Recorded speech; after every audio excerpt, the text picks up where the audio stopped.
Genesis chapter 8. The flood recedes.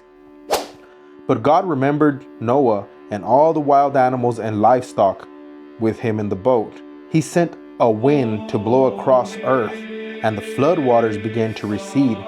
The underground waters stopped flowing, and the torrential rains from the sky were stopped. So the flood waters gradually receded from earth after 150 days, exactly 5 months from the time the flood began. The boat came to rest on the mountain of Ararat. 2.5 months later, as the waters continued to go down, other mountain peaks became visible. After another 40 days, Noah opened the window he had made on the boat and released the raven. The bird flew back and forth until the flood waters of earth had dried up.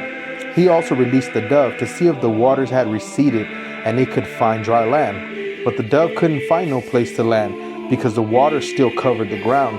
So it returned to the boat, and Noah held out his hand and drew the dove back inside. After waiting another 7 days, Noah released the dove again. This time the dove returned to him in the evening with a fresh olive leaf in his beak.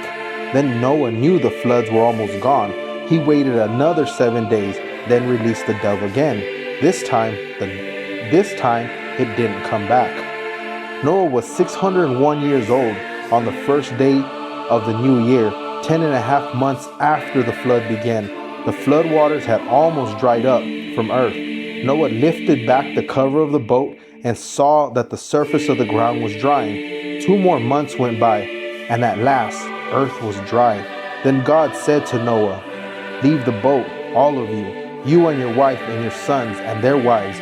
Release all the animals, the birds, the livestock, the small animals that scurried along the ground, so they can be fruitful and multiply throughout earth." So Noah and his wife and his sons and their wives left the boat. And all the large animals and birds came out of the boat, pair by pair. Then Noah built an altar to the Lord, and there he sacrificed a burnt offering, an animal and birds that had been approved for that purpose.